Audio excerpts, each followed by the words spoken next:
All right, thank you everyone for joining us tonight, and it's amazing to see so much participation on a PW project that isn't wastewater related.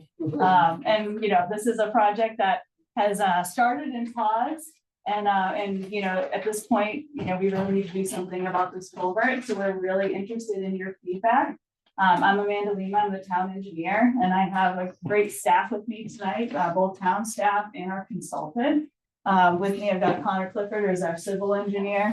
We have Mike and Chris from Ty and Bond, and we have Nate and Jeff, our senior project manager and DPW director. And here we're focusing on Thacher and Culvert. We have we're set up tonight to be hybrid for the Zoom participants, and at this point we're at 17, so we're competing. A really great audience, and we're really excited and eager to go through the history of this culvert. And as we've kind of given in the postcard, you know, we've evaluated some alternatives. Do we think that we'll be exactly on one of them? No, but I think with our feedback that, we'll have our, a unique approach for this culvert. And we are really excited to get feedback. We're going to have it, I'm going to pass it off to Chris for his presentation. Again, it's being recorded for the Zoom participants. Once he's concluded his presentation, we'll open it for questions on Zoom first, and then we'll conclude the recording, and then we'll open it for the audience here. The camera and the mic is really good, and it should pick up everyone's questions to keep that dialogue moving forward. And then we will conclude questions and answers, and then we're going to open it up to 3 different workshops. And there'll be Post-its, there's red and green, to show what things you may like and what things you may not like and what we can improve on. And then that will be it. We can go home and eat dinner. So again, thank you guys for joining. I'm going to pass it off to Chris here for the presentation. Great. While we're pulling up the presentation, thank you all for joining here today. As Amanda said, my name is Chris Houle. I'm a senior project manager with Ty and Bond. I work out of our Pocasset office. I also joined here by Mike Larner, who's an engineer as well, for Ty and Bond out of our Harwich office. So we got involved in this project about a year ago. About this time last year, we started with some data collection to investigate what to do with this potential culvert replacement project. And as Amanda alluded to, we are presenting today a slate of options that really kind of span the gamut of what could be done at this time. No decisions have been made, so that's really kind of where we are today. We want to hear from you on these options as to preferences, as you said, things you like, things you don't like, things you like to change, or maybe things that we missed that we want to consider as this project advances through the next phase of design and eventually permitting. So with that, of course, we're at Thacher Shore Road here on the north end of Yarmouth and Yarmouthport. Thacher Short Wharf Creek flows beneath Thacher Shore Road at approximately about the Flintlock Conservation Area, for those that are not as familiar with the project site. The Short Wharf Creek flows to Barnstable Harbor. It's a tidal salt marsh creek. And right upstream of that, or sort of southeast of Thacher Shore Road in this location, is a predominantly a freshwater wetland, but was once a salt marsh. And there are some elements of salt marsh still there, but that is being impacted by the tidal restriction that is in place by the undersized culvert. A little bit of history to touch on the salt marsh component is my colleague Mike found some really good historical photos of the site and dug up some really interesting history here. The Thacher Shore Road was first mapped in about 1907, but historical evidence suggests it's been there as a roadway long before. So there's a few photos that we're kind of calling out here, but one that's I think is pretty interesting here. I'm going to step in front of the camera. Is sort of before or after that we kind of came across by accident. This was our photo from last summer.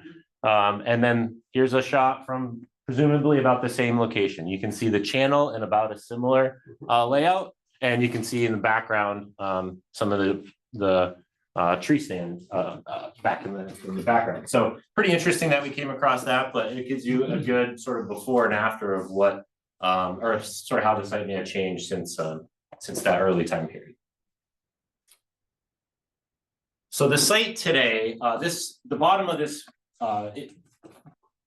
slide here is a image that you may have seen as part of the low-lying road studies that have been done across the Cape by a organization called the Woods Hole Group. And this site was actually studied as part of that. And you don't have to understand everything on the slide, it's not the point, but really what this is showing is where these colored lines are various storm events that of various ranges, going anywhere from a 5-year recurrence interval storm up to about 1,000-year recurrence interval storm. So one that can occur on average every 5 years, or once every 1,000 years. But what you see pretty much across the board is all of those storm events, those coastal storm events overtop Thacher Shore Road in its current form at this location. The road surface right now is about elevation 9.3, and that'll come into play a little bit later in the presentation. And as I sort of said earlier, the Short Wharf Creek is a freshwater stream that flows from the south to the north, or sort of southeast to northwest, and it eventually becomes tidal as it gets down just past, kind of within the project area. So why are we here today? What are we talking about? First and foremost is there is a public safety issue at this site in regards to some failing pavement, sinkholes that have formed over time. The road is in poor condition, the culvert is in poor condition, and the town needs to fix it. So that sort of opened up the discussion of, hey, this has been studied for a number of years. Let's think about how we can best manage this for the future. There's other issues as well, the leaning bollards, corroding bollards on the side of the road, kind of shown in this image. There's scour holes, there's sinkholes on top of the roadway that are visible from in the pavement as well as on the side. Riprap that sort of lining the slopes on both sides is failing as well. So the site needs to be repaired.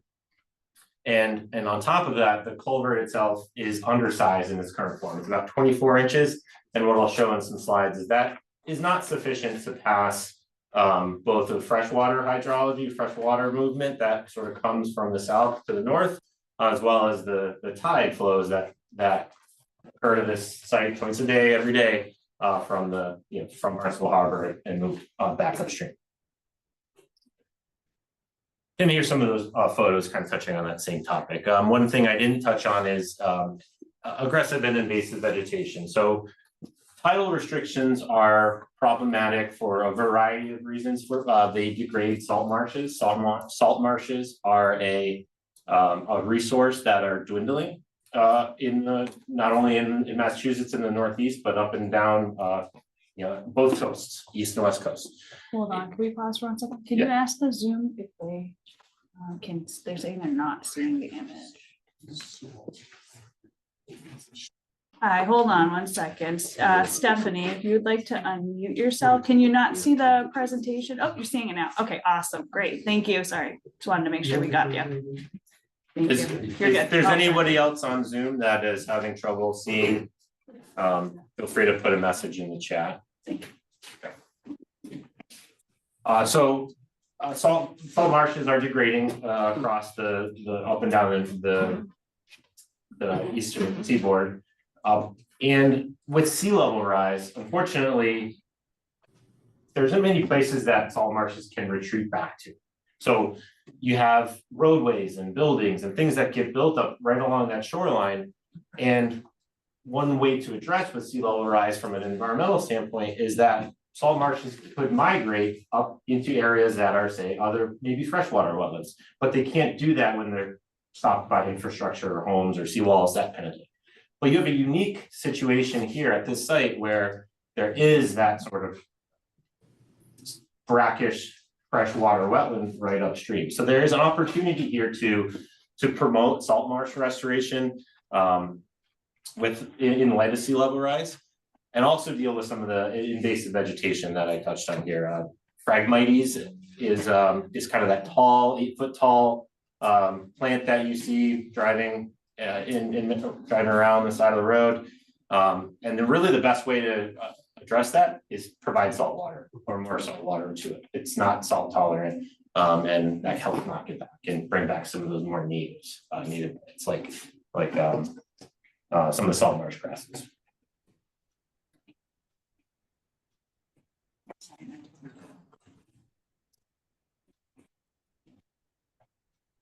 And so just a little bit more in terms of the motivation here. One of the neighboring residents was nice enough to give us a photo on a video back from the March 1st, 2018, of some flooding. And so we understand that you all as residents experience flooding there quite a bit. We have, and this is a little snapshot of that I've mentioned, the road is at elevation 9.3. And this 2018 storm had a high water mark of about 11.2. So not shown in that photo, but you can definitely see Thacher Shore Road is overtopping at this location during the storm event. And with that brings other issues in terms of roadway failure. That's how those sort of scour holes form, the erosion forms, that type of thing. So part of the project is to help address those issues. And of course, reducing flooding risk as part of this project, and certainly not increasing it. I think I touched on everything else there. So when we got involved back in April, Time Bond got involved back in April, we did a variety of different data collection activities, which I'll touch on. We evaluated wetlands, thought about the site from a regulatory perspective. What permits would we need to seek to perform this site? We did hydrologic and hydraulic modeling, which really informed these concept designs, and we'll touch on that a little bit as well. And a big major piece of this project, of course, is public engagement, speaking with all of you and getting your feedback and incorporating that for that next phase of work. Some of the data collection that we did, we reviewed past studies. I got a slide on that which I think you'll find interesting. We did a topographic survey of the whole site, a bathymetric survey within the stream channels. Tidal monitoring. So we had what are called data loggers out to look at how tides behave at the site over about a 40 day period. So, kind of what elevation is water level going up on both sides of Thacher Shore Road in a normal tidal cycle. I talked about wetlands. We delineated wetlands and did an ecological assessment and geotechnical explorations as well to support these future designs. So as I mentioned, this isn't a new project per se for the town. They've been thinking about it and studying it for a while. There was a study from 2012 that was uncovered, which is probably around the time that this project sort of first became at least on the radar from the town's perspective, and a number of other studies, kind of culminating most recently with the Woods Hole Group low-lying road study from last winter about this time, of which Thacher Shore Road was one of many other locations on the Cape that was looked at for this kind of analysis. Topographic survey, so we measured elevations of the roadway, did property line to understand where private property falls, so we could kind of best evaluate how these options may or may not be impacting you as an abutter. And of course, I had mentioned bathymetry as well. So this is a graph slide that I don't need to focus on the details too much, but what this is showing is that tidal data monitoring aspect that we performed. We looked at tides at 3 locations. So essentially the unrestricted tide portion, kind of the Barnstable harbor side of Thacher Shore Road. We had a data logger on the east side of Thacher Shore Road, so the more freshwater wetland side of things, and then a little farther up in the wetland where it becomes, Short River Creek, where it becomes more of a stream channel. And the point of that is we wanted to understand on a regular basis, this sort of 35 day period, how what was the extent of tides and how far up in the system were they getting? And that's what we're showing with this figure. So in the blue in the bottom, you can see we had a full moon, so a lunar tide around April 9th. We had pretty high tidal range going from about elevation 0 up to about elevation 8, which is typical for this, for this region.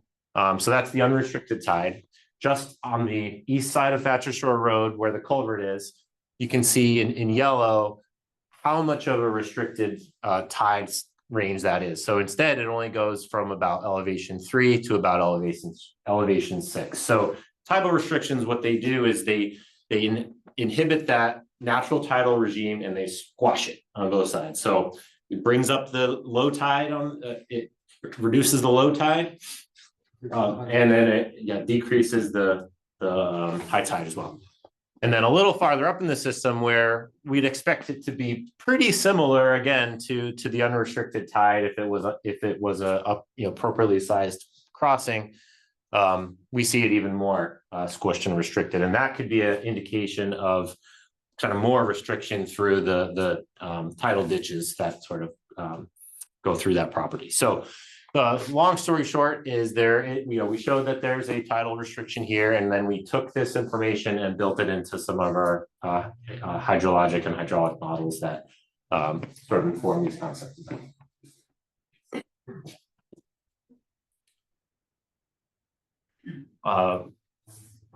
Well, the wetlands regulatory evaluation, the purpose of this was to identify wetlands for permitting, but also identify those vegetation communities that are sort of dominant in the system.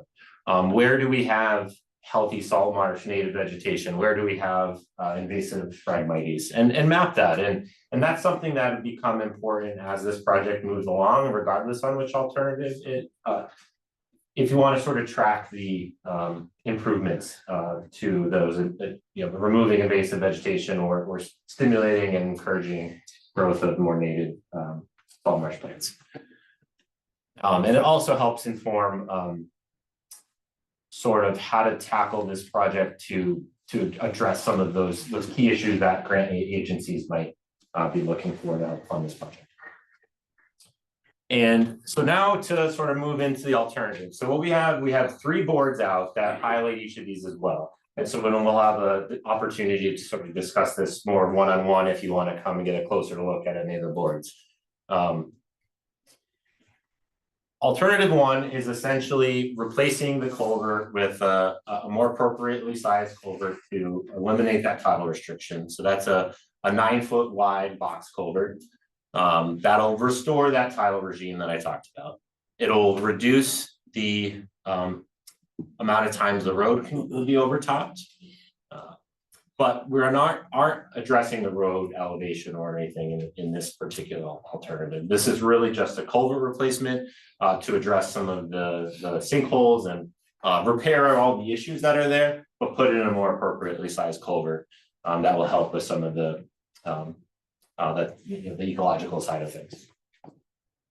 And just to add too, because if the road overtops, then it takes longer for the water to drain out if it's constrained. This would allow, if the road was to overtop, allow the water to drain better than what it currently would be restricted. And also I might point out that currently it's a 24-inch culvert. 4.7 by 9.5 is much bigger. Yeah. And it would be lower, from my understanding. Exactly. We'd be lowering it, the invert of the culvert, or the bottom of the culvert down a bit. And we'd also be providing, to Nate's point, what's called more freeboard. So essentially, if there was like a tree or debris that needs to move downstream, like in a rainstorm, we'd be providing more space for that to move through a culvert. And part of the reason for the going up in height. Can you provide cost estimates for each alternative as you go through? We'll get to that. Thank you. Sorry, you said something about not disturbing the asphalt. It sounds like the asphalt's gonna have to come up, make that color work anyway. So there's a rebuild of the road surface regardless. Yes, so we're not raising the road as part of this alternative, but yes, we would be disturbing the asphalt, repairing the asphalt where it needs to be repaired. And of course, removing that in order to do the project, so put the new culvert in. We'd also be addressing those sinkholes and other issues that are apparent on both sides. And so if you just haven't seen a project like this or want to know what one might look like, there's an example out from Harwich, Red River Beach, very similar in the sense of about a 24-inch reinforced concrete pipe, which we have here. That's a tidal restriction, and then a new concrete box culvert going back in its place. And that's a site you could go drive by and look at if you were interested. So this is an image that we have printouts of these as well. You'll see a version of this same image 3 more times as they go through the alternatives. The take home messages here are that what we want to show is how each of the 3 alternatives may affect water elevations sort of on a regular basis or a flooding basis from like your perspective, maybe as an abutter. And the take home message is that these are all going to be about the same. No alternative is creating more flooding or causing more flooding, but what is happening is, so this black line, the dashed black line that goes around the outer ridge, that's the current FEMA base flood elevation line. So that's where your, say if you have flood insurance, that's the line that they're looking at to determine that. And in no instances are we changing or coming close to, going beyond that black line. The next line is the FEMA 100-year still water elevation. So that's like a coastal flood, but without like waves or anything like that. That's just how much is the tide's going to rise up in a 100-year coastal storm. And that's elevation 10.3. So that's the red line that kind of goes out. And also sort of depicted with this lighter blue patch. So again, we're not impacting either of those for this scenario or for the other 3. But what I want to show is that the difference between these, the next 2 lines, so the orange and the yellow, we have a restricted tidal scenario here at the sort of inner blue at elevation 6.7. So with the tidal restriction on that sort of for the tidal period that we had data collectors out, the highest tide we observed was at elevation 6.7 within this area upstream of Thacher Shore Road. If we were to replace it with a culvert that's 9.5 feet wide, that sort of peak tide, that sort of lunar tide that you'd see, say, once every month or so, that'd be about elevation 7.9. So it will, that sort of regular inundation that you'll see on a daily basis, that will change on a short period, right? To Amanda's point earlier, you'll have more tidal water coming in on that regular basis, but the benefit is that water will leave a lot quicker too. So you won't have it, you probably experience it ponding after some big storms regularly. So that's something that would be addressed here, where it won't be restricted going out and it won't be restricted going in. So that'll help sort of that kind of regular flooding nuisance issues that you might be experiencing. And the last thing I'll mention here. Can you show me where the culvert is on that diagram? Yes, I'm sorry. So this is the proposed culvert location, but the existing location is the same exact spot. So the road is, Thacher Shore Road is a little grayed out, but it's about here. Kind of curves around the top of the page. And the last thing I'll share on this slide, if I go ahead, is I'm just going to toggle back and forth.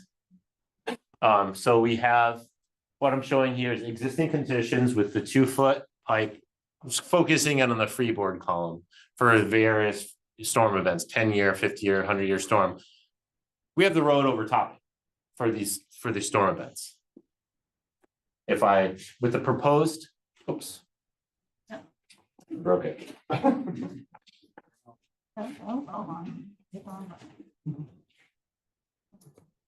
you go.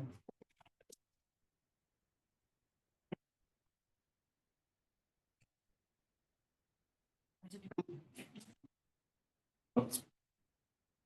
Well, you go back. It worked? No. Oh, I was hitting the wrong arrow. Sorry about that. So what I wanted to focus on here is the freeboard resolid. With those storm events, the road was overtopping or coming close to it, no freeboard. So essentially what I was talking about earlier. But here we have 1.5 or so feet of freeboard. So we have more ability to sort of move water out, move debris out. That won't become as much of a nuisance issue for the town for having to go out and sort of clear some debris jams that might happen with tidal events, storm events. Is that restricted high tide call out supposed to be pointing to the yellow line? It's pointing to past the line, but into more just like the blue hatch, really what we're trying to show. What does the yellow line represent?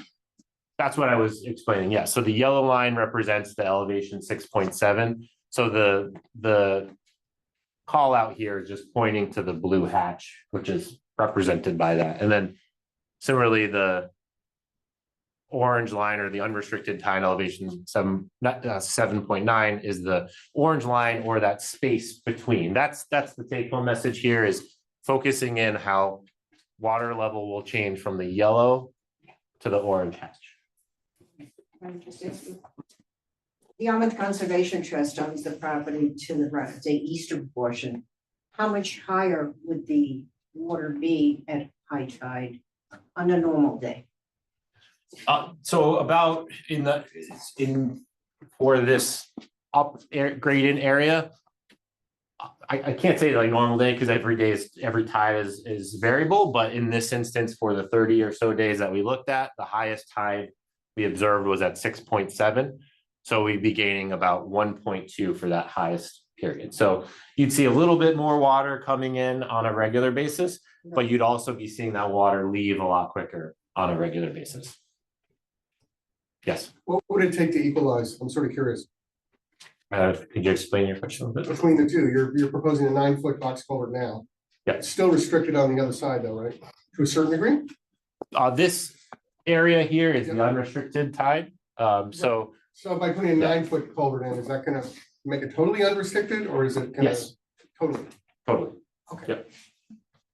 You mentioned about the phragmites going away. Yes. Did you guys look at what would happen to so we almost have a grove of tupelos running along the whole shoreline there? What would happen to those trees? Like in this region here? No, and on the top side. Oh, on the and top by side. the road.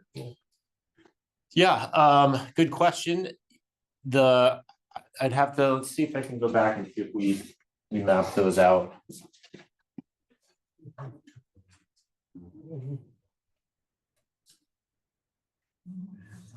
Are the tupelos on both sides of the street, the north and the east side? No, they're on the south side of the street, eastward, and they're on the east side of the marsh, extending over towards where the creek drains in.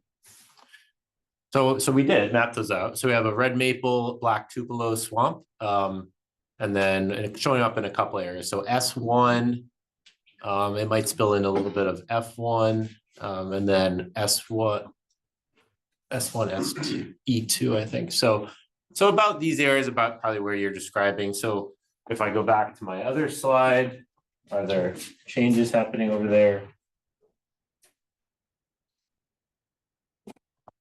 Focusing in on the corners, for lack of a better term.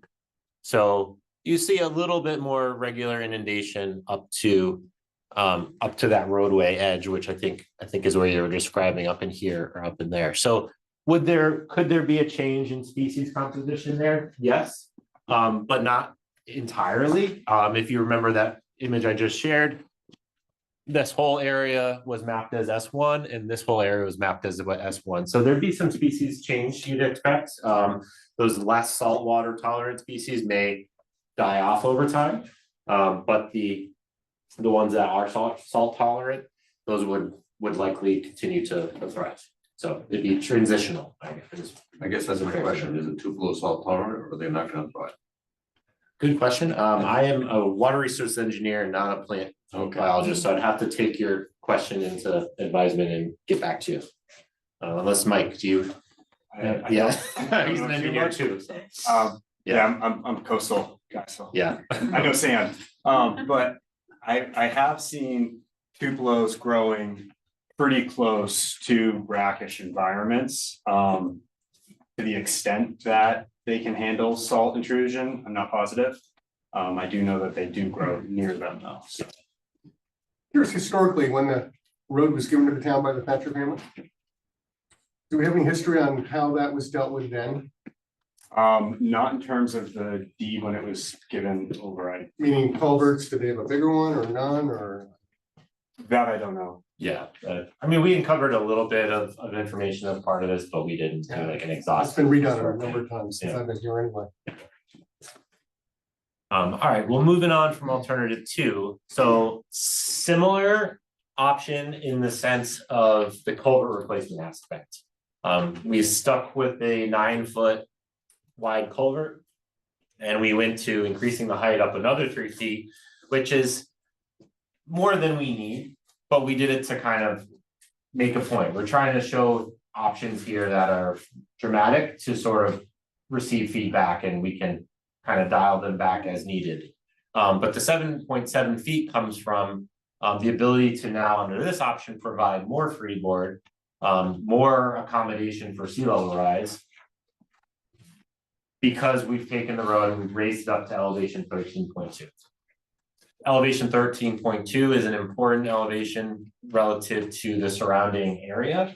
It's pretty much as high as you can go to sort of regrade that road and sort of make it still work as a functional roadway and not be problematic for the abutters that have driveways that come off it.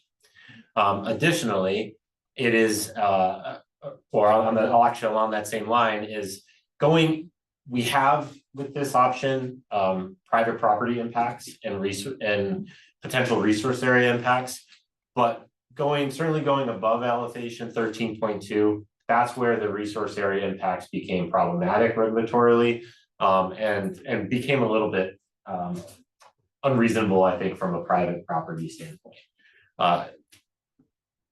The elevation 13.2 is also important because it corresponds with that sort of 1,000-year recurrence interval coastal storm event. So 1,000-year storm is essentially one that's going to happen once every 1,000 years. So not really one that one would sort of plan around, but again, to sort of make that point of here's a highest elevation that you could kind of use from a planning perspective. Chris, how does that compare to the rest of the elevation for the profile of Thacher Shore? For Thacher Shore Road, well, the best way to sort of answer that question is through how we've reflected the paving line.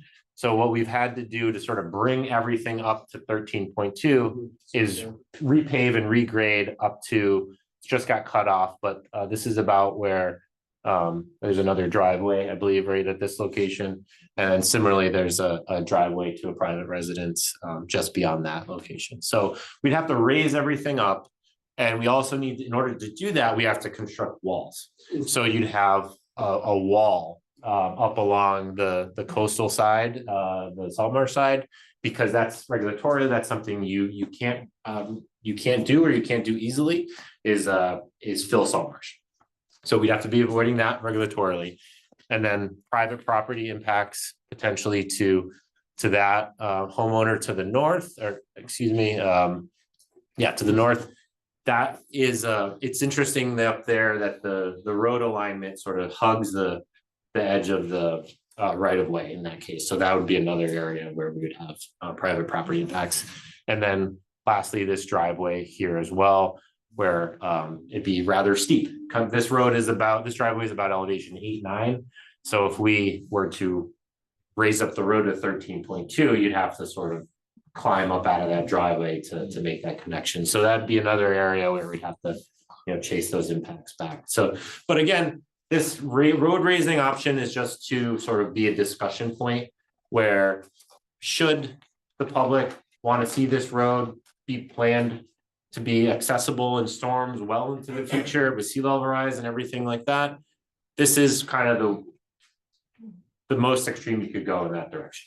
But this is the relative low point of Thacher Shore, so bringing it to 13 kind of levels it out with the rest. I mean, I know it feels like really flat when you're out there, but the culvert is the low point, so you no longer have that weak part of the road. So if you needed it to use it as egress, If something happened on 6A, which it was noted that it had been used before as a detour route temporarily, then, you wouldn't have this flow point.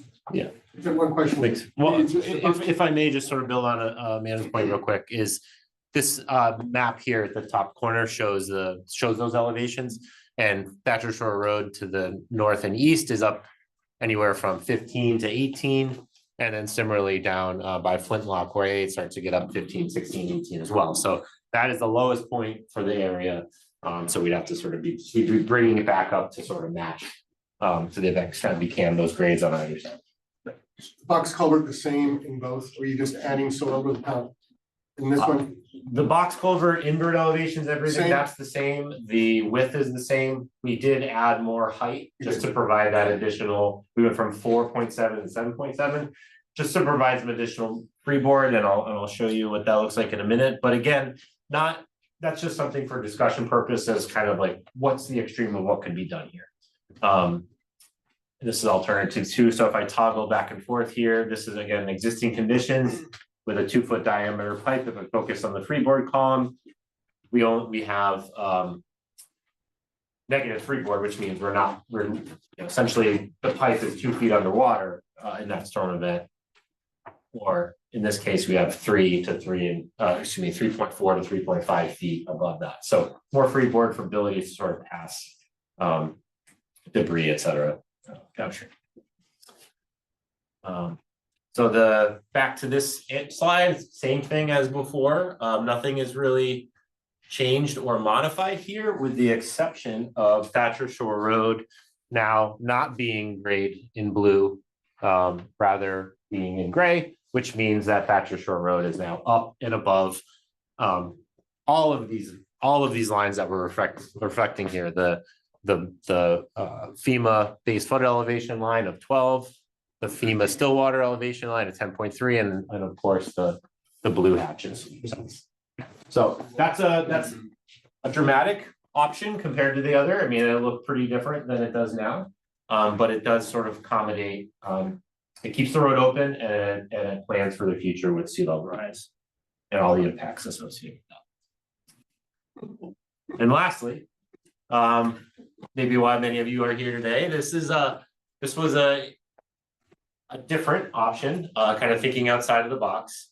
Here is Thacher Shore Road. It obviously connects to 6A in both directions if you keep going east or west. So this option would terminate at the culvert location.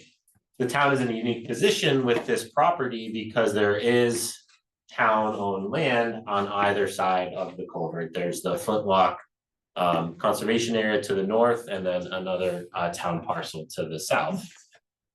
So this lends itself to exploring that option, where what would it look like if you didn't put a culvert back in, if you took it out and instead you had a slope going down to the sort of open stream channel. But what we are proposing as part of this is to continue to allow pedestrian access and cyclist access as well. I understand this is an important area for cyclists, so the town certainly recognizes the need to keep that open from a recreational standpoint. But again, this would restore the tide conditions and all the other things I talked about earlier in the presentation.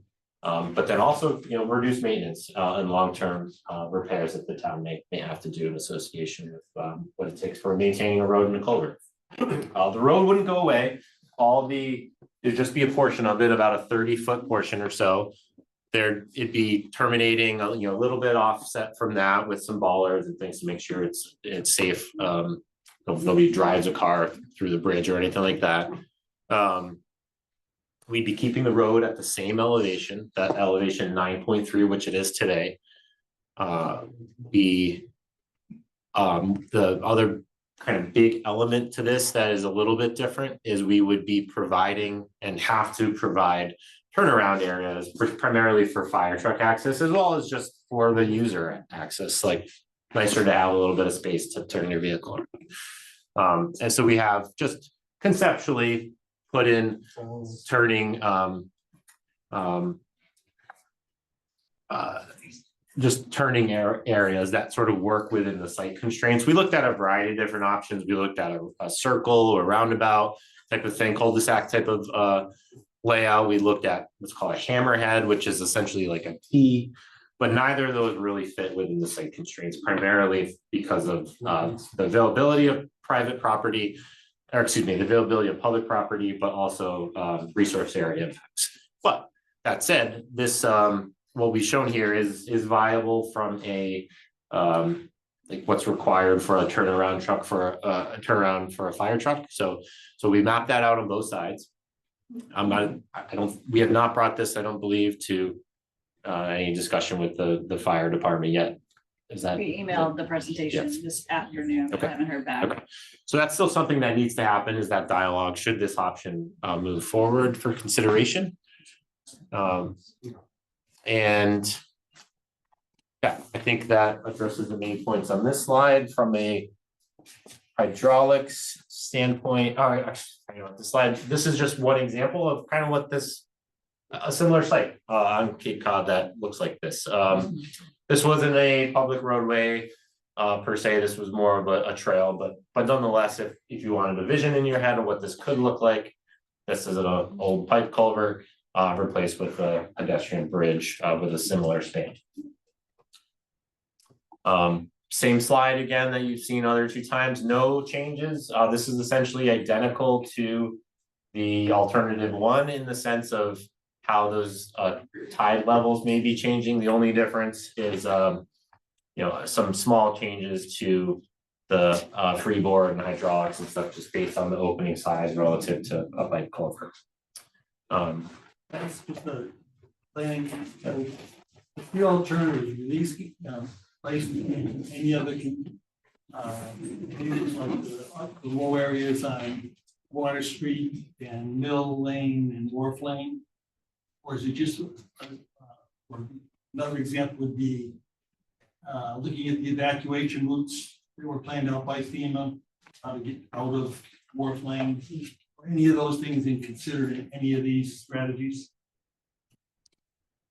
Are those some of the neighboring Roads, yes. Yeah, in regards to alternative 3, yeah, you would, there hasn't been anything that's mapped, but again, it would be something that would need to be communicated if there was a palette for that discussion. There is a lot of legwork on the town side too, in regards to abandoning a portion of road. We have explored it, and again, it's more or less to get the feedback of this group, and it would be a lengthy, any of these options are going to be a lengthy process, whether it's permitting, a loan, and then, other things to explore. So not at this time. This is, really just trying to get an idea of what, because we heard two things was, we want to use it for emergency egress, and then it's like, well, we don't want people driving too fast on Thacher Shore. How can you slow down it? We can't cut through, that could cut down on traffic. So it's really, we've heard the two different spectrums. That's why we just came up with. Emergency egress is the police department issue. Right, yeah, the police did respond and said that this was their least favorite option. The emergency plans, you start these things in my home, I have to work. You need to Flintlock, Flintlock is dead. Right. So people coming in, if you're gonna have a Right. there, people are gonna be going up that road, it's gonna be that. Yeah, there definitely would be a learning curve for certain in that, but that's why, But some rides on that street, they did one of the. It also impacts gingerbread in a big way with traffic from our area where we live. We have one alternative to exit rather than two. And the exit up Gingerbread and other small roads there, of course, are going to be significantly changed. Good comments, good feedback. I just have a couple more slides. So I asked just maybe hold those thoughts for now, and we'll wrap up and open it up for more detailed discussion. So somebody asked earlier about costs. This is that summary slide that looks at those 3 alternatives and how much each would cost. Alternative 1, of course, is the cheapest at about 1.1 million. Alternative 2 is the most expensive at about 2.7 million. And then option 3 sort of falls in the middle. One aspect to this is funding availability. Different grants might prioritize different alternatives, so that's something to consider. it's just how much public funding, beyond sort of local funding that might be available for a project like this. And so in summary, Thacher Shore Road, most importantly, is in need of repair. The town does need to do improvements, and they're at a decision point here to make that decision and move forward with your input. They're looking at the three alternatives that I talked about.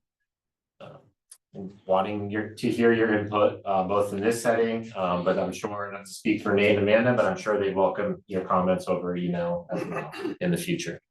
And design and permitting, we have some designs done for discussion purposes, but these are really kind of at that conceptual 30% level phase where there's a lot more design work to be done, and permitting as well, which could take, at least a year, if not, 2 or 3 years, depending on funding availability. So, and then if you're wondering about when this project could happen from a construction standpoint, again, subject to funding availability, but a rough timeline, if you want to think about like how much disruption might this be during construction.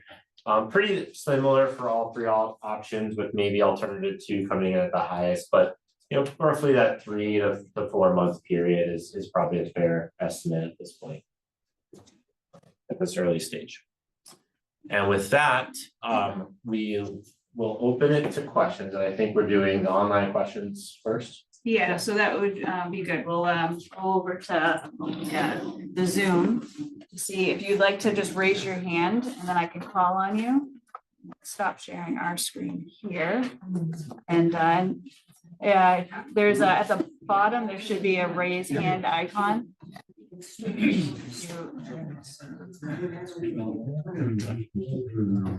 you're good. No. It's the only. All right, Rick, you can go ahead. Oh, you can hear me? I can hear you. For those in the room, okay. so if I would mind just asking to hold your comments for a little bit so we can hear the quick questions online first, and then we'll open it up with this, okay? Well, I would protest them. Yes. Hi, Hi there. are you ready to, you can hear me? Yes. Oh, okay. I'm Rick Binaco. I live on Vesper Lane. I've lived here for 30 years. I walk up and down Thacher Shore often. I actually have pictures of the flood, but my date was different than the March date of 2018. Mine was on January 4th of 2018, and I showed the flooding in the same exact spot. And I also showed flooding. I have pictures of flooding all down Thacher Shore Road and over the single lane bridge between Yarmouth and Barnstable, with water going over the bridge, which leads to my concern about the future and the increase in surges. Having been to Audubon in Barnstable recently and reviewing where the high tide is projected to be in the next 10 to 15 to 20 years, and looking at all of us who are, it's what do we want to accomplish? Do we want to fix it for the future, or do we want to deal with it now? And I understand, and my concerns first and foremost are for the abutters and for the people living closest to it. When I looked at the map that's on Chat GPT from 1880, George Street, which comes off of Church Street, pretty much ended at Thacher Street. At that point, it turned into a dirt road, which was Thacher Shore. But where it went through that area that you're looking at where the culvert is, it was pretty much a mud hole that people had trouble getting through. So if you go back in history, it really was Church Street that went down through George Street, what was George Street, and you would go up to get back to what was then Hallett Street, now Route 6A. The point is that for the future, for the far future, I would think the best alternative, quite honestly, would be to resume that. But I can understand, and I think option number one is probably the best way to go, for a lot of reasons, especially when you talked about an escape route if 6A were to be blocked, and safety reasons and all of that. And also primarily for the abutters and for just ease of living. But I doubt very much any of this will be done in our lifetime. So I'll leave it at that. Thank you. Great, good time. Anyone else on Zoom? Everything in town takes 10 years.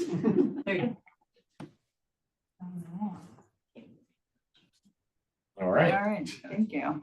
Well, thank you all for joining, folks on Zoom. Are we ending this? We can keep it. We'll keep it open for the questions. Yeah. So we'll keep the Zoom going for a bit for remaining questions and answers. But then we have a kind of a workshop style event, which we will sign off for that on online. So thank you all. Online. I have a question. You talked about flooding over the road. How many times did you say somebody has acknowledged that it flooded over that part of the Yeah, we road? didn't do a historical record, back keeping of sort of how many times it's flooded. I would probably look to many of you to sort of try to shed some light on that question. We didn't have data loggers out there for anything more than the 35 day period or so. So, we'd have to do a little bit more investigation to sort of answer that question, but I don't know, if anybody want to chime in on that? Yeah. I'm on the abutting property there, and we've been there for 35 years, and maybe a couple times in 35 years. It's not a frequent event, nor is it in any way problematic in any way. It's just it lasts a couple hours and then it goes away, so don't drive through there and go out the other way. I don't think that that's a legitimate reason to, completely overhaul this thing. And if I may comment for some other reasons, is that I'm a little concerned about what happened on the rest of the road. And I know that's just a matter of opinion, but they came in and put these guardrails along our road like it's some kind of highway, when in fact it's a, old country kind of marsh road with, significant beauty. And I'm concerned that putting in a bridge here with walls on both sides is really going to affect the overall character of that road that's been there for many years. And I would be totally opposed to a raised bridge. If I can comment on that too, the reason I asked you that question is we own that property Okay. where the culvert is. We've owned it for over 20 years. Okay. Anytime there's been a storm, a significant storm, we have gone out and I've only seen it flood once. Me too. And once I picked up a bird and took it to a wildlife place because it was floundering in the water. Once is all I've seen it. We've been there longer than both of those by a good amount, 40-something years, almost 50 going on. I've seen it once. I could be mistaken. It might have been twice, but again, like the gentleman said, 2 hours later, it's done. Yeah. If I can continue, one more short question. You mentioned in number 2 of how high you were gonna raise the road. I forget the number. That's 13.2, so roughly 3.9 feet above its current elevation. But That's can it alternative. be in the middle somewhere where you're not going so drastically and affecting the area so much? Yes, it could. I mean, we chose to go to 13.2, as I said earlier in the presentation, to sort of, for discussion purposes, to gain that feedback.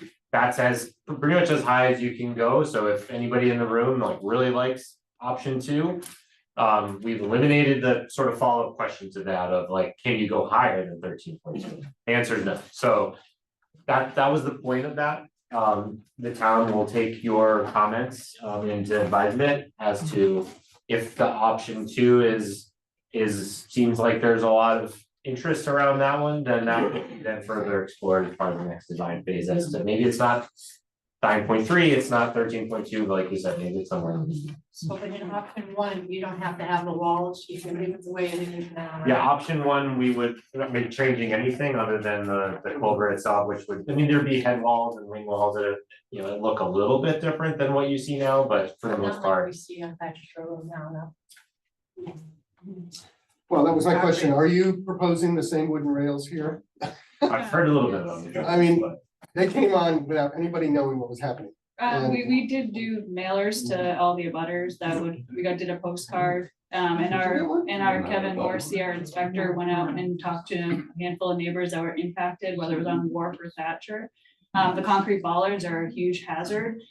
They're known for if you get into an accident, they can penetrate. And it was, our direction is to remove those. I mean, they were hazardous with the rebar. They are not recommended to put back in place. If you go down Buck Island, there's, steel guardrails. So when we had conversations, wooden guardrails is the safest hybrid of in between. So again, when they were installed, the butters that came out were really happy because what was there was decrepit, and especially on Wharf Lane, you could pretty much, fall right over the edge if you just touched them. Because I think someone put 2x4s on them.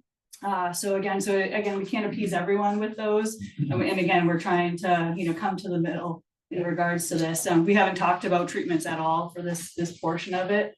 But yeah, those are kind of where that was. Yeah. So just to follow up on that, I mean, the bollards that I showed in the photo are just probably, sounds like just the other ones are deteriorating, are a safety hazard as they are now.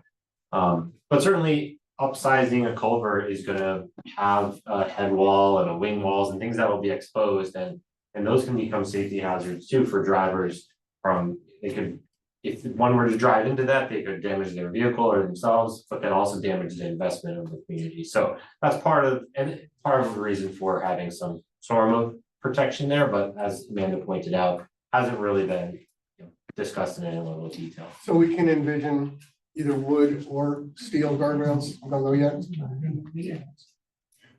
I don't think there would be a need for steel guardrails. Okay, just Yeah, want to understand. it would be likely to transition the wooden guardrail. We have wooden guardrails in this plan, as of right now, but again, we're at an early phase and. Thacher Road is a scenic roadway. Just explain to me one more time why we want to open that culvert up. What's wrong with as it is at the moment? The river, the creek that's up there just runs down and it goes out because it goes dry. So why do we want to open it up? Yeah, well, I think I touched on that quite a bit in the beginning of the presentation. A variety of environmental benefits associated with increasing the called hydraulics, allowing tidal flow to come back into the environment. I don't understand why you want to do it. Yep. And then the other piece to that is the ponding standpoint, flooding standpoint. So if you have the road over top or you have a tidal event, the water cannot leave the marsh area on the east side of Thacher Shore Road as efficiently. So that can create problems as well. As I said, that happens every 20 years, which is not a real big problem. Well, no, no, just on every tidal cycle, you have water that comes in on every tide cycle and it can't get out as efficiently. Yeah. And so there's a variety of reasons I touched on. I don't want to take too much time and rehash all that. But it does get out. It can run out through the 2-foot pipe. So if I remember right, the last repair was 2018. Yeah, not that long ago, and it's already eroding again. Right, it was Without a not, box culvert, it's gonna keep doing the same. That's what you're saying. Right, and then also it wasn't a, pipe, replacement, it was a patch replacement. So you're gonna keep doing the same thing if you don't change the design. Right, and you can see that there is a sinkhole at the surface now. We're monitoring it, making sure that, the road is safe to go on, but there, has been, shows of deterioration that. Clogging maintenance, that's an issue, is that pipe can clog and flood and then, clog and cause lead to more flooding. That's one aspect. I'd also like to add to that, mosquito control is a big issue here on the Cape right now, and standing stagnant fresh water is a mosquito's best friend. So tidal flushing and reopening a lot of these systems is an environmental way to help sort of eliminate mosquito breeding grounds. And Massachusetts Mosquito Control is doing a lot of projects similar to this in other areas where they'll even dig ditches or runnels in some of these areas to promote the drainage. Yes, this is a pretty common. The town doesn't own that land that the creek goes through. We do. I don't have it up anymore, but we did a property line survey of the project for the roadway, so we established where the roadway right of way is. Yeah, I'm not talking And- about the roadway, I'm talking about where the creek comes. We own that. And Yes. what I'd like to know is what increased level of water in the southern side, the freshwater side, what will that level be after you open it up to 9 foot by 4 foot? This one, sure. Yeah, that was the, actually, I have the handouts around, so you can go grab one of those if you wanna look at that later. That difference is approximately for that highest tide that you see on a monthly basis is about up to 1.2 feet. So that's what we're depicting here with this figure. There'd be more regular inundation to that elevation, but you'd also see less regular inundation for the duration of time that it is currently flooded or underwater. There was a few questions I got cut off, so I want to circle back around to. Thacher Road Yeah. is a scenic roadway. It's Okay. one of 12 in Yarmouth. There's 5 pages of considerations of scenic, you can have them. Okay. I don't know if you've read these considerations for scenic roads, but it is a designated scenic road in Yarmouth. Yeah, I had a preliminary conversation with Kathy in regards to a certain amount of tree removal that triggers it, but we're happy to go in front of, whatever boards in Yeah. regards to this. I mean, it's same with Old Kings, it's not eligible because it's not a parcel, but we'll have conversations with Old Kings as well, so. Yeah, no matter what alternative gets selected, there's going to be a lot more opportunity for public outreach. There'll be regulatory hearings as part of that, so the Concom or eventually the Scenic Road Committee, if you look it up, so plenty more opportunity for public comment. Thank you. If we go with alternative number 3, the thing that I thought I heard was that there'd be turnaround areas before the bridge and after. Yes, so we would be, for the one to the north, I didn't highlight this when I spoke, but the one to the north is essentially reutilizing the existing parking area that's there now for Flintlock Conservation Area. So not a huge change there, might just be on the north side, yeah. Right. But just maybe a slight reconfiguration.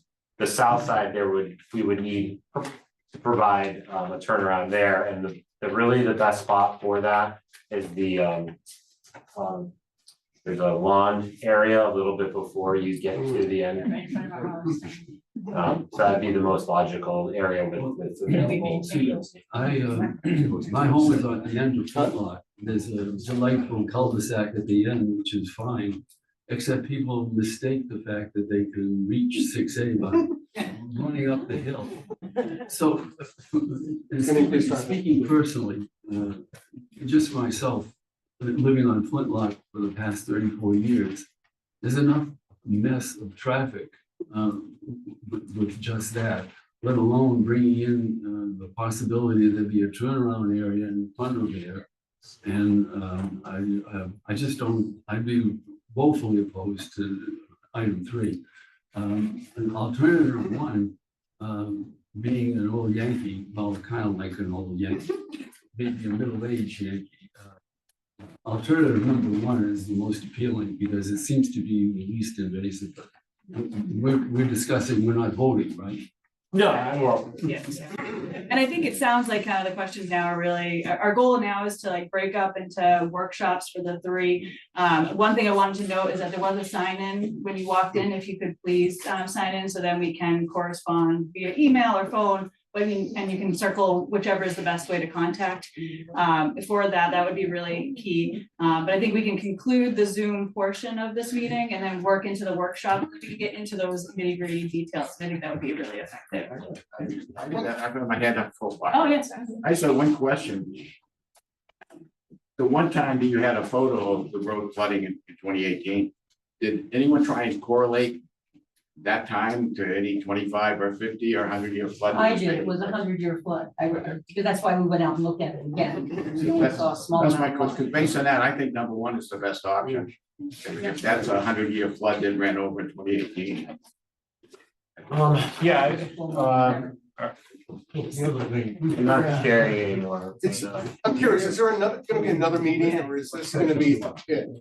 everything's gonna flood it. I think for this phase of the project, it's in the sense of, the point of today was to gather that feedback. And then the town will assess with the town of how to then move forward for the next phase of design. So, so yes, this is the only public meeting for this phase of the project, but there's a lot more planning and design underway. Rick, I'll take your question next, but I do want to just pull up this slide to get to A happy medium. early question.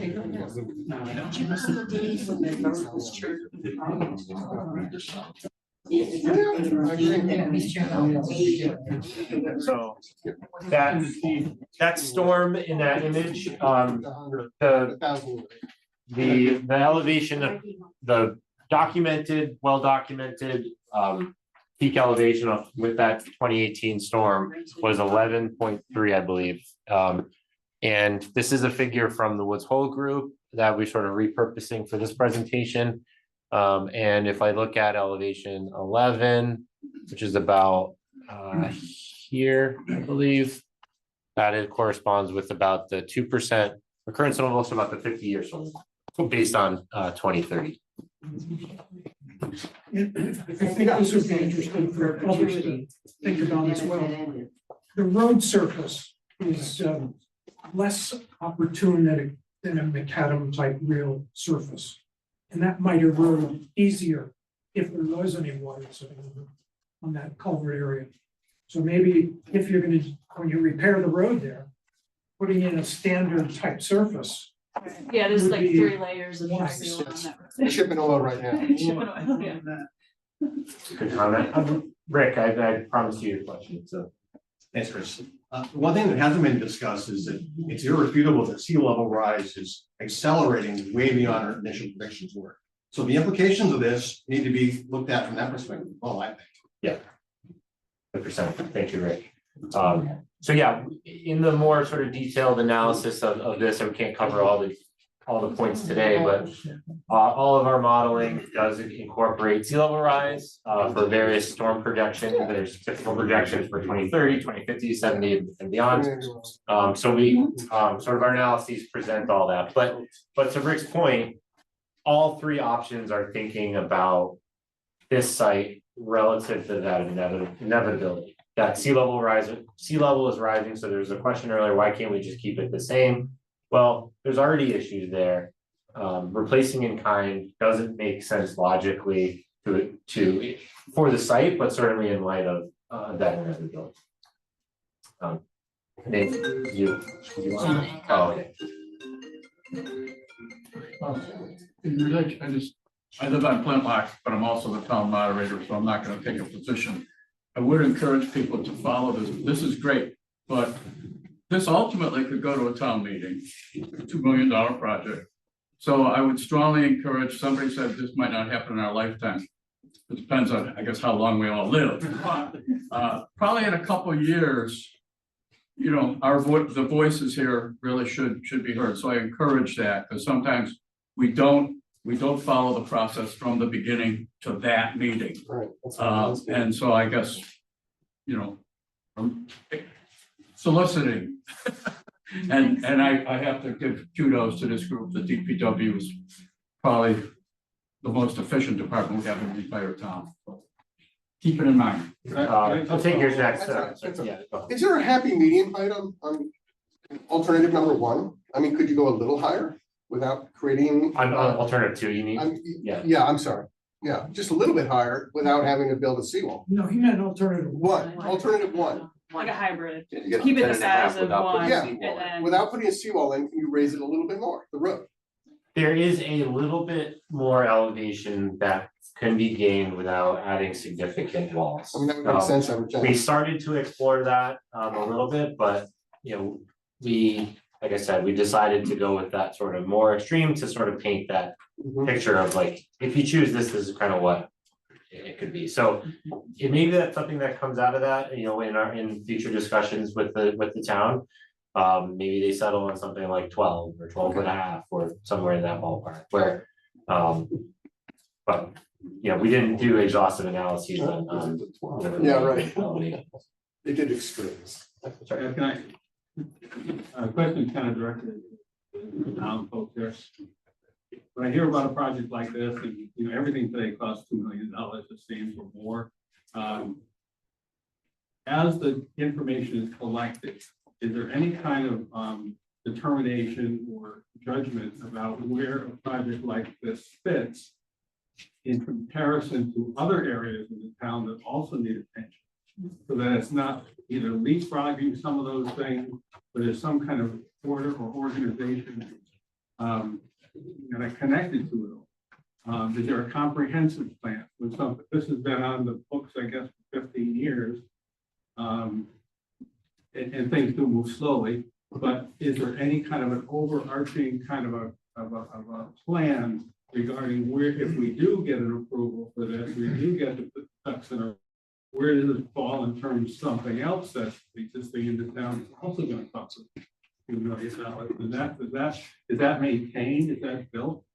That type of a plan? So there's two funding sources Ken had mentioned going through town meeting. And you can vet through, the capital budget process. But there's also state funding that was allocated on an annual basis based on our road miles. And that's what we use to repair the culverts on Siegel Road. And as of right now, that would be, our intention. So then that's what, and again, that also gets shared with the capital budget, but it's something that DPW manages that money and how it's allocated. So as part of that, our question is like, how does this compare to the other culverts in town? Yeah. So we've been developing, kind of getting that inventory of all of our culverts because we really don't have an inspection up to date. The guardrails were the first inspection that we did a couple of years ago, and culverts are now on the list. So again, so that we know because we're, highway is our eyes and ears. So, them going out there and seeing the sinkhole, same with Siegel culverts, the two that we replaced on Siegel Road. They know it's a high priority, but we don't know, one's on Winslow Gray compared to another area, Park Ave. Those we don't know the, priority yet at this point. So, those are definitely in the works. And again, this is because it's showing, the physical deterioration. That, for us right now, we want to get ahead of it because we don't want to be in an emergency permitting and procurement set because that makes it very expensive and on both ends. Okay, thanks. All right, last question, then I think we're going to transition. Yes, my name is Lee Marshall.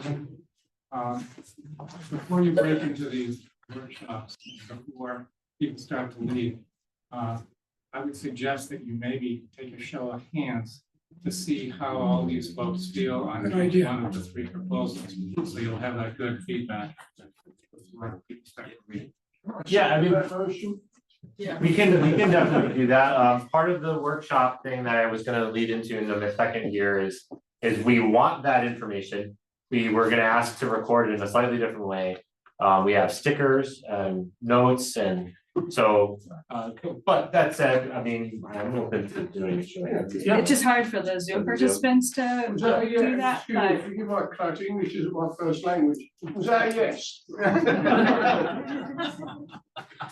And again, it's not a popularity vote either, it's like general consensus, so we're happy to. We're happy to take more of that. Okay, hands up, ask the questions. Ask the questions. All right, so, sure, why not? So I mean, I'm really excited for all this output, we got lots of other is that a projects. question or a raising hand? Well, just a quick point. I think option 1 and 2 are very similar, except there's a road issue with option 2. So incrementally, can't you do option 1 up front and then decide after that to see what's happening with sea rise and how much more feet you want or whatever? So that's like an incremental step. So option 1 seems to make sense. Option 2, we can wait and see. Is that correct? Yeah, I mean, that's definitely something the town could consider as part of their planning if they wanted to go there. Mr. Culvert would be the same. Yeah, I think the hard part is just the cost How much. and how much cost, inflates over time, so if you did a project, even if you take the same project and you broke it into 2 phases, it's gonna cost more to break it into 2 projects compared to doing it at one time. Never mind if you do that second phase 10 years down the road. So it is, but it's something that can be explored. Another important consideration too is if resurfacing of the road falls into the grant funding that might be available for the culvert replacement, then that saves the taxpayer dollars in terms of paying for it. Whereas if you phase it out, it might come out of the town's budget to do that. So generally, if things like that can be grouped together, it sometimes can be a cost-effective way to do it. Not to speak for the town, but I think that grant fundraising has been a key point of the discussions that we've had over the last year. What options would be available for what grant program? So I think that's something that the town is thinking about and would want to build into this, considering any option is relatively expensive, so $1 million plus. So on that note, before I would take a vote, for the folks that are on Zoom, if you wanted to put into the chat your alternative number that you prefer, we'll be able to record that as part of this, and then with that we can open up to if anybody prefers alternative, does anybody prefer alternative 1? Sorry, 1?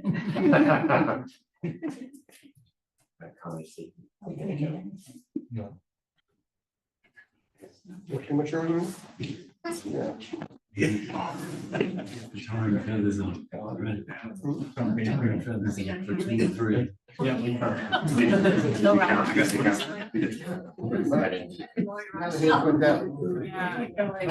Raising the road another foot or so with option 1, I think that makes sense. Yeah, I think that we definitely owe exploring what we can fit within the footprint that's there without, impactful walls. I'm gonna switch it up. Anybody want to see alternative 3, so the road termination option and the pedestrian bridge? Option 3? Anybody? Not one? I saw half a hand. Why not? Yeah. We got 1 vote for option. I'm alive, Joe. Yeah. And option 2, alternative 2, which is the road raising option. So same culvert, but bringing the road up to a higher elevation. If I ask one question about option 2, is there not a possibility of doing option 2 without raising the road?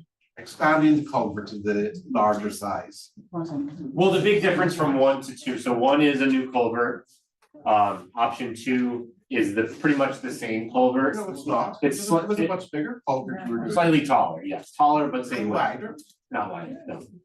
Well, I saw on your picture showed a wider one. The picture was an example from another site. So alternative 1 is replacing the existing 2-foot diameter reinforced concrete pipe with a 9.5-foot wide concrete box culvert. That is, I think, 4.7 feet tall. Sorry if I'm. That's okay, not a problem. So alternative 2 is essentially using the same structure, slightly taller, for a little bit more freeboard, because it's raising the road up to 13.2. So to somebody's question earlier, is there something between alternative 1 and alternative 2? Certainly, but again, we wanted to give the spectrum here for discussion. We couldn't come to you today and present 50 options, so we need to narrow it down. So. There's just a comment, we have a couple 1s on the Zoom, and then M. Robertson said more research is needed on all and environmental impacts. Just in terms of regulatory permitting on the environmental impact study question I had a slide that sort of outlined the likely process for the permitting process for any of these options. Each one, slightly nuanced, but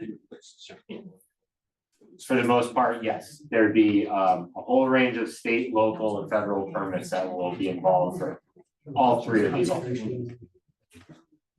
At this point, I'm gonna end the Zoom and the recording. For those who couldn't join or will watch later.